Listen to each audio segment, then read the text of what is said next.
The Milky Way, home to billions of stars, rising and setting over billions of worlds, including our own. In this vast expanse, how did our sun, the Earth, and the planets come to be? In recent decades, our understanding of the solar system's evolution has greatly improved, but deep questions remain. To answer those questions, astronomers are preparing to visit someplace very small. Asteroid Bennu.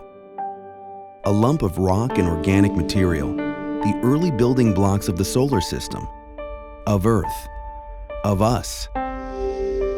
Bennu is a time capsule, and its journey takes us way, way back, 4.5 billion years.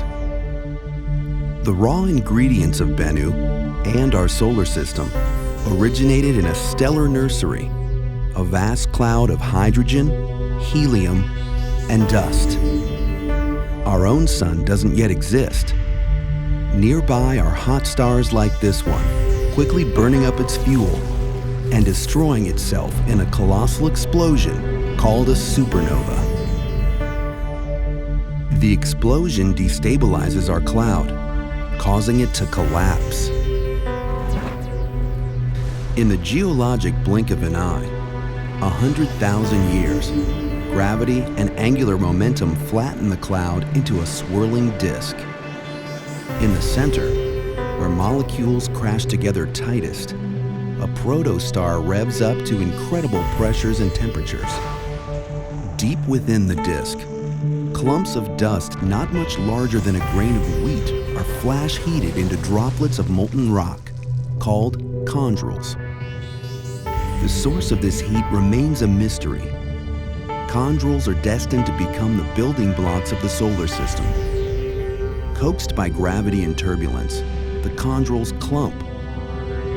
They grow into the first asteroids, into mountains, into planets. The asteroids are rubble piles of rock, metal, ice, and organics. This large asteroid is the parent body of Bennu, a protoplanet whose size we can only guess. Closer to the protostar, a planet begins to form. And then, dawn in the solar system. The protostar undergoes fusion and ignites, revealing our sun. But the solar system is far from finished.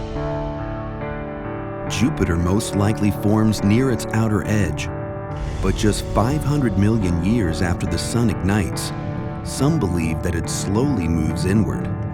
Its massive gravity ripples the asteroid belt, disrupting countless asteroids and comets, flinging them toward the sun. They rain down on the inner planets, hammering and remelting large portions of their crust. Did these impacts also deliver organics and water, key ingredients for life? Back in the asteroid belt, Bennu's parent body is lucky. It survives this period of heavy bombardment. The solar system cools and calms. Jupiter and its many moons assume the orbits that we see today. Billions of years of quiet follow, more or less. Then 1 billion years ago, one theory suggests a collision shatters the protoplanet.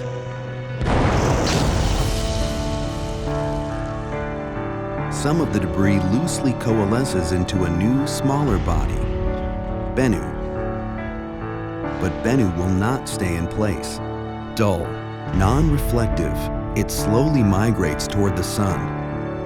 Solar heating turns its warm side into a low-intensity thruster. Through millions of years, Bennu's orbit gradually tightens until it interacts with Saturn's gravity, altering its trajectory and hurling it into the inner solar system. Close encounters with Earth and Venus follow. Their gravitational tugs may have repeatedly stretched and reformed Bennu, turning it inside out and pulling off loose material. As a result, it has no satellites of its own. Until now. Today, NASA is sending a spacecraft called OSIRIS-REx to explore Bennu and retrieve a sample. Why? Bennu has survived its long journey and settled into a near-Earth orbit, bringing its secrets within our reach. Now it is ready to teach us more about the solar system's history, its formation, its evolution, and our own place among the stars.